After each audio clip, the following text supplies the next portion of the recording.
Hola, Helena. Hola, Adamski. And hola to all of our listeners out there. We have a very special episode for you today. We are coming to you live. Well, not me. I'm not coming to you live from Madrid, but Helena is coming to you live from Madrid. We're live, pre-recorded, in front of what may occasionally sound like a studio audience. Helena, so you're in Madrid right now.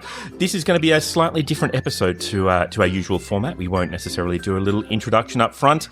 But, Helena, you're in Madrid right now. By the sound of it, you are on a piazza. Where are you at the moment? It definitely consistently sounds like I'm on a piazza.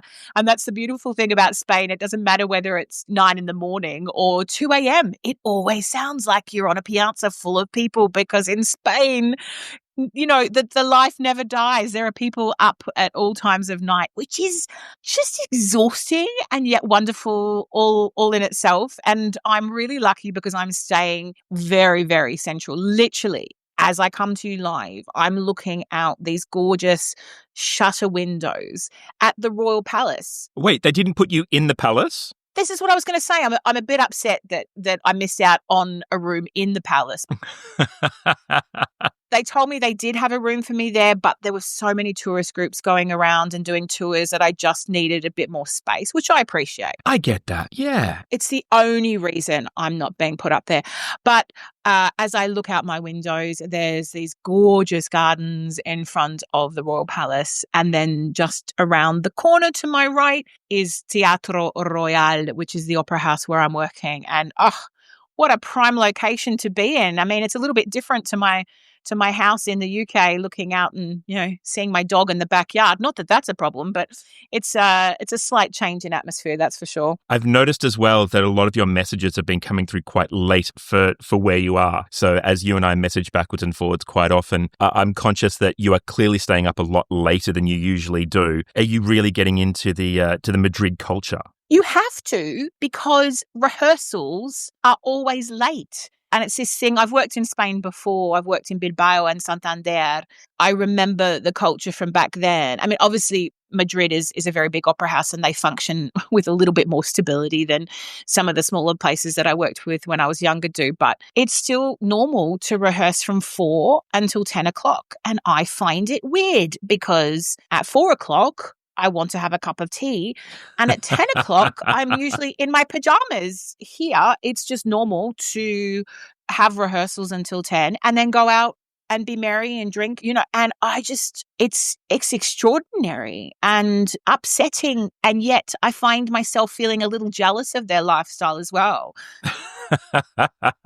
Well, you don't have a dog to walk over there as well, so you get to sleep in, right? Because again, talking about the messages, I will often get messages from you first thing in the morning because you're up and you're walking the dog and you shoot a message off to me. And you don't have that because you're not walking the dog and therefore you get to sleep in and then you stay up late. You're going to go native really quickly. I'm not. I'd just like to put it out there.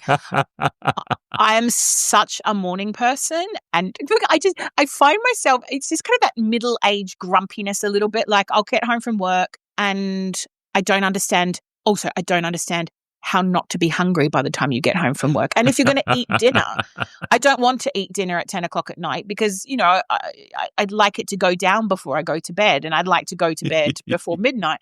You know, there's so many things. And then I find myself in bed and I'll wake up, you know, 2, 3 o'clock in the morning. I often wake up during the night and you like from down under the window, and I'm just so grumpy. I'm like, why aren't you people in bed? Why is the Tasmanian devil outside your window? You've got Warner Brothers characters out there going. Hey, even the Tassie devil has to have a holiday. Okay, I'm just saying. So is that how you speak to the locals in your Tasmanian devil? Is that maybe why you've got some language issues going on over there? No, but speaking of language issues, actually, we had a day off on Sunday and from rehearsals, and I went and saw some great friends of mine, Gaurav and Claire, who I know from my student days in London, and their daughter Amaya was playing at School of Rock, which is this great, you know, school set up in honor of the movie, the Jack Black movie. And there's all these teenagers. They had a jam session where the teenagers would get together and play with each other for the first time. And it was really cool. I was very loud, very cool. I really enjoyed seeing them, and it's just so lovely to actually have friends, you know, in Madrid. So I said to them, what's the best way to get to you? And they said taxi. And even though I'm in like central, the only mode of transport that is in the central Madrid regularly is what's called a tuk-tuk. And a tuk-tuk is a dude on a bicycle with a carriage. And this is like a 30-minute drive away. If you imagine my big bum in a tuk-tuk with this poor bloke trying to ride a bicycle, a 30-minute drive away, I didn't feel like doing that to them. Also, it would probably cost me about like triple the amount. But I got in the Uber finally with this lady, and I got my Google Translate out, which is just the best app ever. Oh, and I don't speak Spanish, but I can pretty much read it. I'm sure my pronunciation sometimes is a little off mark, but I guess because I speak Italian, it's not too bad. And I would just write everything I wanted to say to her. And so I wrote and I said, I'm really sorry for my Spanish. I'm here working for a few weeks. So we got talking. Her English was really bad, but she could speak a little. Then we spoke in Tasmanian Devil, yeah. Tasmanian Devil Spanish, yep, and Italian.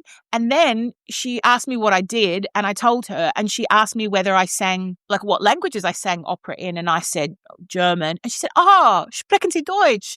And she had lived in Germany for 2 years. And so we had the most amazing chat, which was literally Spanish, Italian, German, English. Oh, that's great. I'm sitting there and I thought, we're actually talking 4 languages, but really quickly, and actually having this fantastic conversation. And I'm not clever. Like I'll put it out there. I am not bright when it comes to languages and things. Some people are incredible. You know, they can speak fluent languages. I am not one of those people. You know, I struggle. But we just had this just incredible conversation, and I thought, how cool is that? Like that is so cool. That is fantastic. I love the idea that you've got enough bits of different languages to be able to piece it all together and have a great conversation. That's great. We've got a new language. It's let's call it Viking, and it just encapsulates everything. Done. It's a real kind of representation of life on the road and communication with people. The Spanish are funny in general. I think Madrid obviously is such a big capital and full of tourists and people who speak a lot of languages, but the older generation, I know they understand English. I know they do, because when you say things, you can see that they've comprehended, but they flat refuse to return any English to you. Oh, wow. And you'll say something and you can see that they know what you're talking about, but no way. Like there's this real stubborn quality to the fact that they will not speak English to you. Is it Madrid that has got this anti-tourist thing going on at the moment? Is that right? I thought I saw in the news that Madrid had a whole anti-tourist movement from a lot of the people who were trying to disengage from the tourist industry because it was ruining their culture and their enjoyment of their spaces. Oh, that's interesting. So maybe you're suffering from a little bit of that. It wouldn't surprise me. Having said that, I am literally in central, like the palace, the teatro, the plaza, like everything is here. And I went to the market the other day and technically I'm a tourist, right? I went to the famous food market and there were so many people. And in my head, I'm like, bloody tourists. You need to learn how to say that in Spanish. So they'd appreciate that. Yeah. When I was in France recently, I had almost the opposite problem. Anytime I went to speak to someone in French, I would drop into Italian. I used to live in Italy. So for me, Italian comes into my head, German will come into my head, French will never come into my head. So the moment that someone would say something to me in French, I would go straight to Italian, then I would go to German, and none of it was helpful. And I would get so frustrated that I didn't have French at the tip of my tongue to be able to communicate. So I love the fact that you are able to actually draw it all together. I get that. Even when her and I were having a discussion, I would flip out into like a little bit of Italian, or I'd say something in English and then I'd say something in German.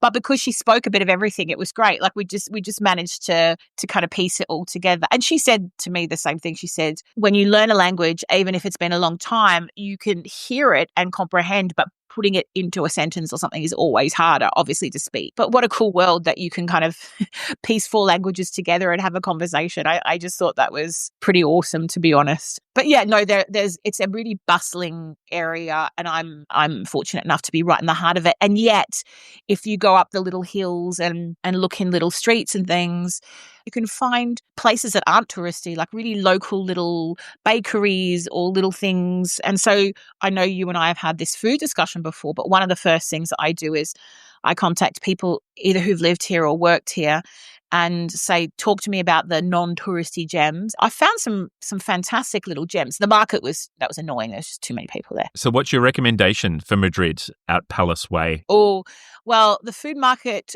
San Miguel, is where I went, and that's the one that is the most famous here. It's got like grilled octopus skewers and empanadas. And oh my God, can we just talk about this? I had to ask a local about this because it upset me. I didn't understand. There was a stall with chips or crisps, as English people put it, like potato chips, cold potato chips. I'm on board so far. This sounds great. You get the chips and you get a container of like jamon, like cured meat. Yeah. But you eat it together. So you have to eat the chip with the cured meat together. So like a cracker. But it's a chip. Like chips. I don't understand. But then I found out from my friend who lives here that Madrid is famous for people who specialize in making potato chips. It's a really big thing. Those tins. Yes, you see the cool tins of potato chips from Madrid. I'd never put all that together, but sure. Yeah. And I think what upsets me the most is I love cured meat and I love chips. I love both of these things, but they're both quite salty. So why would you put them together? Unless you had a potato chip with no salt that goes with I don't know. I think I need to try it, but I was just a bit like, I'm not buying chips for that much money with a little thing of meat. Like, I just didn't understand.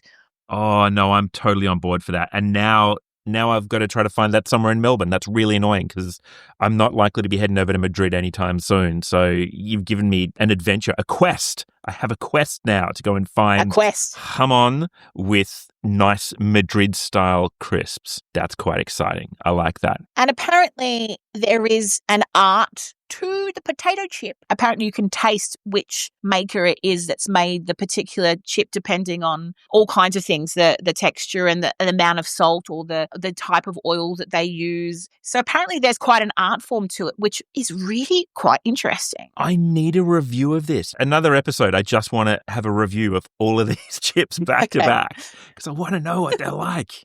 It sounds amazing. I'm not a huge chip fan in general. I don't snack on crisps, chips, whatever you want to call them, very much. But I am curious. And the other thing that's interesting is they have a lot of patisseries here, but the patisseries are such a different. I mean, there are a lot of different cultural influences on the patisserie. So obviously you have a lot of French influence. The cheesecake is really... Is someone whistling in the background for you? Have you got people whistling out in the... Oh, they're out in the courtyard, yeah. I love that. They do everything. That's great. That's life in Madrid. So you were saying they've got the light French things, but then they get into the heavier cheesecakes and... And the cheesecakes in Spain, and again, I asked my friend about this when I had gone to the market, because I said, this doesn't look like a cheesecake. She said, no. Spanish cheesecake is a whole different ball game to like another European or an American, because they're not that kind of smooth, creamy. They're more, I would assume by looking at them, it's just a very ricotta based. So not nearly as sweet and not nearly as creamy. And they had like a whole row of them, like they look like mini quiches basically. And they had like pistachio and lemon and all. And she said to me, you've got to just treat it like you've never tried cheesecake before and then you'll like it. But if you've tried cheesecake before and you eat it, you'll be like, oh God, what is this? This is not cheesecake. So I'm curious to try one of those as well before I leave. I've limited myself to one treat per day. Oh, that's good. Or every other day, just one. So even when I went to the market, I looked at everything, but I just had some octopus, and that's not that bad for me anyway. That's fine. And then I went to a patisserie that our mutual friend, Adrian Dwyer, recommended to me. Adrian Dwyer. Yes. And it was quite posh. We'd had 3 hours of atelier rehearsals, and then I had done 3 hours straight on straniera, and then So I'd done kind of 6 hours in the opera house and I hadn't eaten since the morning. So it wouldn't have mattered whether you put snails in front of me at that point. I was just like determined. And I walked in and no one seated me. There were seats and there were staff. And I'm like, excuse me. And they just kept walking past me. Tourists. So then it was like middle-aged grumpiness again. I was like, yeah, because it wasn't a tourist cafe. It was literally up this small little laneway that I would never have known about if Adrian hadn't told me, and quite near the opera house. But I was determined because I knew if I went out for food and then came back, I just wouldn't focus. So I was just determined to get some work done. And it was beautiful. It wasn't like a local thing. It was more a French. As I said, it was more like a French influence thing because they're a high-end bakery. Whereas I want to eat what the Madrid locals would eat. That's the experience that I want. But you won't eat jamon and chips. That's what the locals eat. What are you doing? Listen, I will, but I needed to understand the concept of why before I would pay money to do it. Now I understand, and maybe I'll do a bit of research on where the best one is. Because the other thing is, of course, that all the tourists eat here is churros, right? Yeah. Dipped in chocolate. And that's one of the big things Madrid is famous for tourists to eat. Oh, and the other thing that I have to try, which is interesting, is they have this cafe that's always got queues and queues and queues and queues and queues of people for a squid sandwich. And apparently it's like no, thank you. The best ever. And it's squid, but it's like calamari, but instead of grilled, it's fried. And then I'm assuming they have all different types of like aioli and lemon juice or whatever, and you have it in a roll. And apparently it's like the best ever. And they load it up with a whole lot of fried squid. I don't really understand fried squid in bread. I don't understand fried squid at all. Just put that straight in the bin and give me the bread. Well, I don't like you. I love squid. I'm a little bit obsessed with squid. So for me, like that's exciting too. Oh, so you're in the right place then. That's great. So you don't have to eat the jamon. You can just stick to the squid and you're still like a local. But do I want to line up with other tourists to do it? That's the question. Ugh, tourists. God. Tourists. Hey, so you mentioned Straniera before when you were talking about Attila and then into Straniera. So that's your next gig, right? You're off to Cadogan Hall? Yes. So I'm reuniting with the wonderful Chelsea Opera Group, whom I've worked with many times. Chelsea Opera Group are an institution here in London who perform at our big concert halls, and they do opera in concert. They've got a resident orchestra and a resident chorus who are just the nicest people in the world. And then they have guest conductors and guest soloists who come in. And they try to do operas that are a little bit off the beaten track so that people can experience an opera in concert that they may not get to see otherwise in the UK. And I've done quite a lot with them over my time. Some more popular operas, but this one is certainly quite obscure. It's not something that's done very regularly. So this is Bellini, right? I do not know La Straniera at all. I think the other day you sent me a message explaining part of the story behind it, and I almost have no more information about it now than when you started telling me about that story, about the plot. It is the weirdest plot, and usually I could read a plot and I'm like, okay. And this plot I've had to read like 3 times and I'm still like, I don't have a lot of an idea what's going on.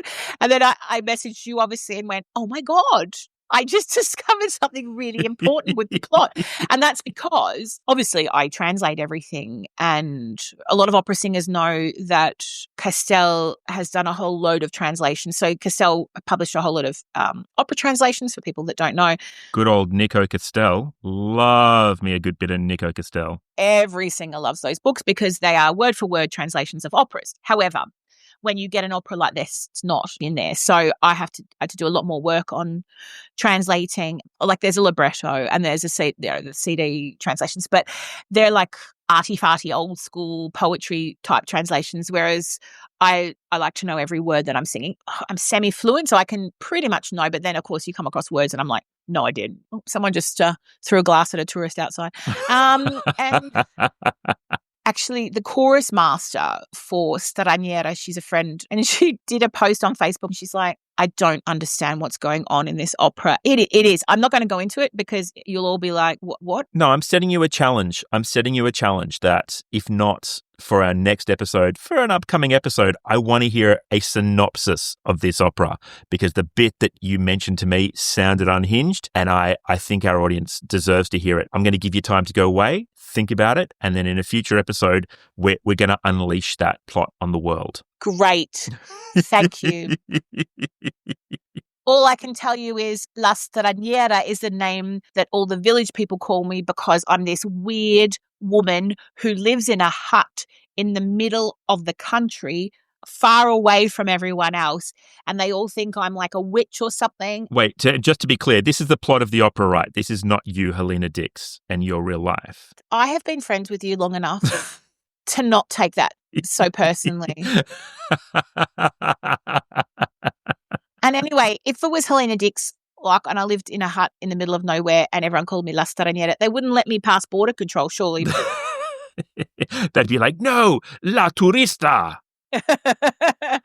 The tenor has seen me, and because I'm this mysterious woman and he thinks I'm beautiful, but he doesn't know anything about me apart from the fact that I'm a mud hut dwelling weirdo, falls in love with me because something in his deep psyche is like, I can't have her, so therefore I want her. That's all I'm going to leave with you. It is the weirdest plot. However, it is such divine music. I mean, oh, that's great. I can see why it's not staged regularly because of the plot. Yeah. There's only a couple of arias. Again, it doesn't have a lot of arias, which is why people aren't taking arias out of it to perform, which is another thing. I think operas become famous as well when people, take out extracts of it, whether it be as a student or in a gala concert. But the ensembles, there's so many, like duets, trios, quartets, everything, are stunning. Really, I mean, some of the most beautiful things. And it's really lovely for me to come back to Bellini after a little while. The last Bellini I did was when I jumped in New York for the Norma, but also like learning another Bellini, because obviously I've done Norma quite a few times now, so it's been a long time since I've learned it. And one of the things that I've tried really hard to do in the last couple of years of my career, since COVID really, is branch out so that people see me for being able to do other types of repertoire. So as you know, on my return to Melbourne, I did Bohème, Angelica, and Die Walküre, so just a little bit different from Bel Canto. Just a little bit different. And, I've done, Idomeneo and La Clemenza and stuff. So I just really want to, because I'd been seen as a specialist for quite a while, which is what I wanted to do. And I'm definitely still in that realm, but being able to come back to learning a Bellini part again after quite a number of years. It would be pre-COVID since the last time that I, actually learnt a Bellini from scratch, or even just in the last Bel Canto I learnt from scratch was Stuarda, which I enjoyed, but it's a very different beast to this. And like literally I opened the score and the opening notes are so divine, where she's heard in the background just doing her little trills kind of thing. I won't do them because I'll break the microphone. But they'd enjoy it out in the square. Oh my God, they would. I did it a high note out to the square the other day, and it was very funny. and she just says,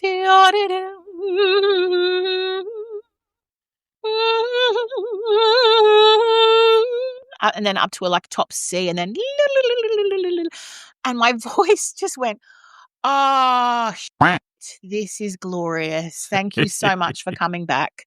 Thank you for coming back home. I love that. Bellini can write a tune. I'm jealous. I've just been doing a whole lot of Beethoven recently, and the thing that drove me nuts about it is Beethoven can't write for the voice. It's vile. So I love that it's not just perfect for your voice. Bellini can write a beautiful tune for so many voices. It's great. It's great, and it's a danger too. And I think that's the greatest challenge in singing a really beautiful soprano role in Bellini, for instance, because it can all get a little bit pretty all the time, Oh, interesting. And so one of the things that I look really heavily for, and my tenor actually wrote to me the other day to ask me some questions. Wait, your tenor in the show, just to be clear, your tenor in the show, not just your pet tenor. My pet tenor? Oh, I was just thinking of who would be my pet tenor. I've got many lovely tenors in my life. Probably Christopher Turner would be my pet tenor, definitely. But he wouldn't like being a pet because he's quite strong and bolshy himself. So, and he's a regular listener of our podcast as well, I'd just like to say. So, hello, Chris. Chris, would you like to be my pet tenor? No, he'll definitely say no. Chris, come on board and become the podcast's pet tenor. The podcast pet tenor. We should have Chris on. We should. He will definitely have a lot to say, as always. Chris and I, much like yourself and I, Adam, never run out of things to chat about, that's for sure. Chris and yourself are like my go-to colleagues on the road who I'm like, right, I need to talk to colleagues about things that are going on, these things, you know. But yeah, so what's really interesting about Straniera is, and I think coming back to it at this stage of my career, having not done Bellini in a little while, it's a real blessing, because I'm now at that stage where I go, here's a cadenza, right, I'm going to rewrite it. Fantastic. And so I've rewritten big corners of ornaments and cadenza points because I know enough about the style. And what I was saying to you is everything can be quite pretty. So yeah, okay, I float out something that's high and pianissimo and everyone goes, wow. But of course, if you do that too frequently, you're going to lose the audience because eventually it doesn't become special. It's the law of diminishing returns. Exactly. And actually it was interesting because Luisotti is our maestro here for Attila, and something fascinating that he said, some of the singers were talking about, you know, do I go up to the high octave at the end of a duet or an aria? And in Verdi and in bel canto, that's often what's done. You know, it might finish on a low B flat, but the soprano will finish on the top B flat. And he said, you can choose one for the whole show. So one that's like really, really impressive. So similar kind of thing, actually. So he said, that's clever. If you do it all the time, nobody cares, like, because everyone's heard it and then they're like, oh, well, that's just what they do. But he said, you do it once and people are like, whoa, that's really impressive. And someone said, oh, well, should Odabella, the soprano character, should she do it at the very end of the opera? Because, spoiler alert, she kills Attila as a vengeance for killing her father. And at the very end, she kills him and he's like, oh, de pure Odabella. And then it's da da da da da da da, and she goes, padre, like dad, like she's avenged her father's death. It's like, should she sing the high note at the very end? Should she carry on with the high note? And he said, I'm sorry, ladies and gentlemen, what's the name of the opera? And everyone's like, Attila. And they're like, he's like, yes, see, is it called Odabella? No, maestro. Well, then you go down. I don't like that. That's just mean. I think that's just terrible. Just because the opera is not named after the soprano role, stuff you. Well, you know, high notes. Just killed him. Should be going up at the end, you know. But effectively, she won. She should get to sing the high note. She won. Yeah. But I thought that was a really funny, as a kind of really funny take, actually. Like Luisotti he's very blunt and very intense with what he wants. And he used to be a singer, right? Oh, I love that. That's great. You can hear it. I mean, when he opens his mouth, it's actually extraordinary. Like, he was obviously quite a good singer. And Christian Van Horn, who's singing Attila, he demonstrates to Christian a lot because it's his range. And the other day he demonstrated and it was so good. And Christian actually stopped the rehearsal. He said, maestro, come on now, you know, I'm used to being the best bass, you know, bass baritone in the room. And you sound magnificent. And Luisotti loved that.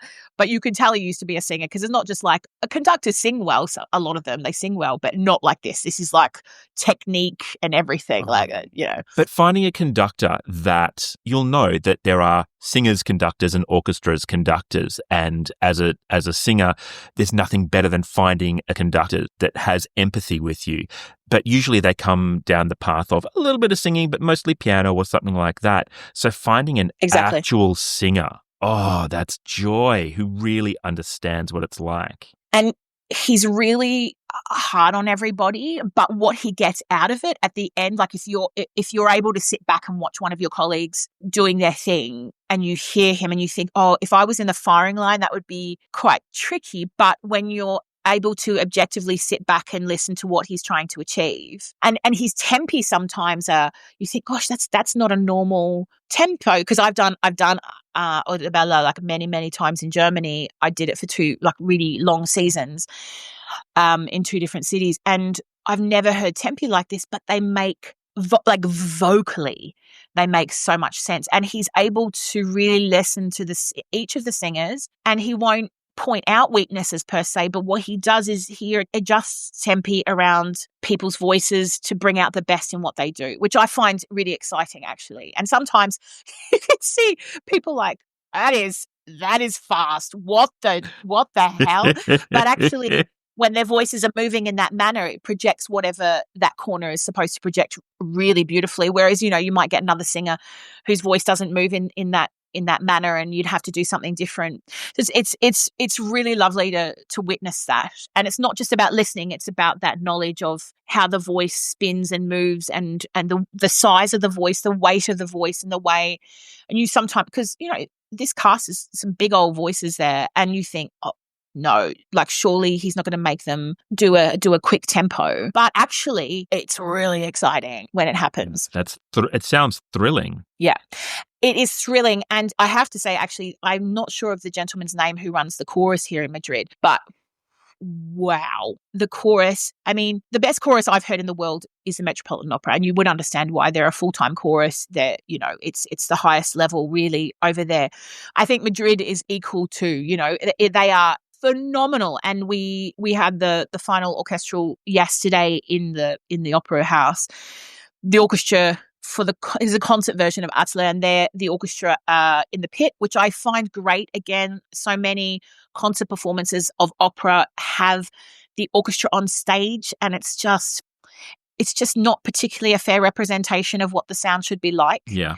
And also, for the orchestra, because, they're not able to play, their soloistic lines or things at full whack either. If the singers are on stage, it's harder. In the end, you lose somehow. You lose orchestrally or you lose vocally. Whereas when they're in the pit, it's how it should be. It was how it was written. That's the way it's supposed to be. Exactly. And when the chorus opened their mouths yesterday, I was like, whoa. And I think their chorus master is obviously a very talented person. But also, again, having a maestro, because Luisotti is the resident music director here.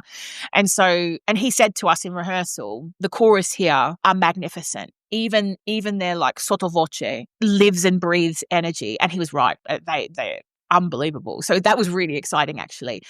And I was waiting for it because the chorus parts in Attila are phenomenal. And when they opened their mouths last night, I was like, oh, yes, so good. Really exciting. And it's not a huge theatre, but it's a very charming theatre. I've never worked in Madrid before at Teatro Royal. They've certainly got an incredible reputation amongst, artists to come and work here.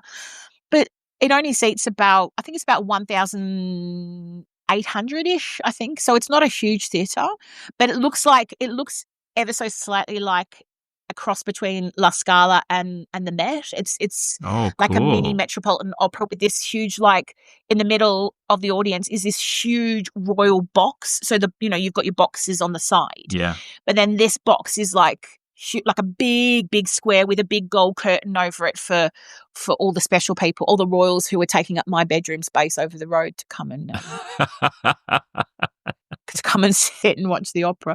So yeah, it's been a really cool experience. Sorry, I know I went from Straniera to this, but I wanted to quote Luisotti on high notes, and this is how we got into this conversation, wasn't it? Because I was talking about my ornaments and stuff. So just being able to come back to Bellini after so long and write my own ornaments with so much knowledge and depth to what I can bring to it now, as opposed to what I could have brought to it, say 5 years ago, 6 years ago. It's lovely. It's really invigorating. And yeah, my tenor we were talking about the tenors too, weren't we?